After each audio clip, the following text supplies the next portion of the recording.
علشان يربوكوا كويس، عشان يطلعوكوا قدام العدو الحبيب كويسين.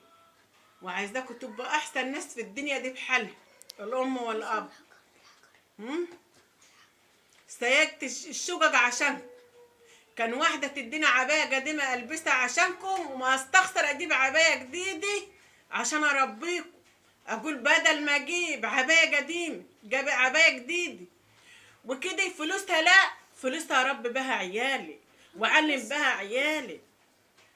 الحلوه كان نفسي اشتري حاجه حلوه، لا امشي حالي وعشان اربي عيالي ويطلعهم كويسين ويبقوا كويسين ويبقوا حلوين ومتعلمين. يا ما شلنا زباله، يا ما سيكت في الشقق واتحرمت من الحلوه كلها عشانكم، ويا ما عملت ياما والناس بهدلتنا ياما، واللي يقول لنا كلام وحش واللي يقول لنا كلام حلو واللي بهدلنا واللي كده، ومتحملين كله عشان نربي عيالنا. لفيت بيكم السبع بلاد، السبع حتت في البلد، لفيت بيكم زي القطه ما بتشيل عيالها كده وتلف 7 حيطان. لفيت بيكم بعفش بيكم واتبهدلت عشانكم وشفت اللي محدش شافه عشانكم. طب ليه ما تسمعيش كلام امك ليه وابوك؟ ليه خليكي اتجوزت وتقولي لا ده انا مش هشتغل، ده انا مش هعمل، ده انا مش خلي جوزك ده بعد الشر يعني وربنا يطول في عمره. وجيه ربنا افتكر كلنا هنموت، هتروحي الماء، انا ناعي همك، هتروحي الماء، هتروحي الاخوات، الدنيا غلت. اخوك لو اداكي مره مش هيديك التانية، لو اخوك اداكي مره مش هيديك التانية. ليه؟ عشان عياله والعيشه غلت والدنيا غلت وعنده حاج. هو جوزك وجاب لك حاجتك وجوزك وفي رقبة راجل.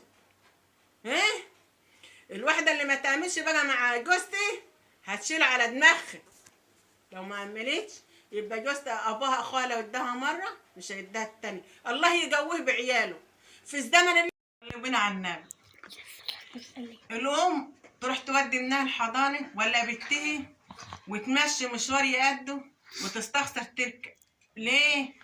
تستخسر تركب اي حاجه، تركب اي مشروع اي حاجه. ليه؟ عايزه توفر لمنيه عشان درس، عايزه توفر لبنتي عشان درستها.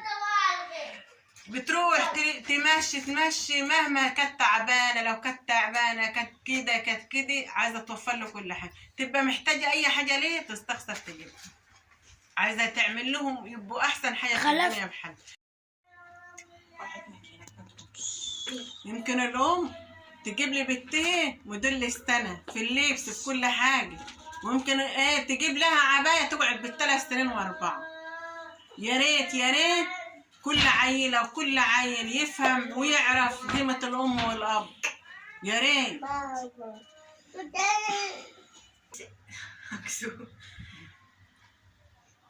هو ايه اللي انت بتقوليه دي؟ هو في حد بيعمل كده؟ انت بتقولي اللي بقضي العبايه طول بصي يعني 3-4 سنين بالعبايه وبروح ماشيه واجي ماشيه. هو في حد بيعمل كده في الدنيا؟ هو ايه اللي انت بتطلعي منين انت دي؟ معانا جاتلنا منين دي؟ اصل انا سامعاكي عماله تتكلمي. ايوه العبايه كنت اجيبها بتقعد معايا بال4 سنين. ايوه واستخسر كل حاجه في نفسي عشان خاطر عيالي واعلمهم حلو واربهم حلو. ايوه عقبالك ما تعملي كده. يا رب يا رب وعيالك وتعلموهم علام حلو كده زي ما علمتهم. الحمد لله ربنا يبارك لي فيهم يا رب. وفي بنت بتعرف وفي واد بيعرف وفي ما بيعرفوش وبينسوا العمال اللي امهم عملتهم معاه. وفي كده وفي كده. هو انت كل العيال؟ مش كل العيال. في اللي بيشيلوا امه وابوه على دماغه وفي اللي بينسوا كأن يلاقوا نفسهم صبايا ورجاله كبار وكده. ما تعبناش معاه. مش كل العيل ولا كل العيل.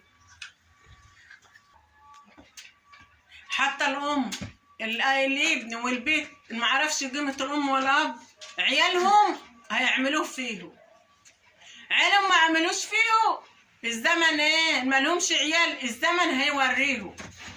الحمد لله، الف حمد والف شكر.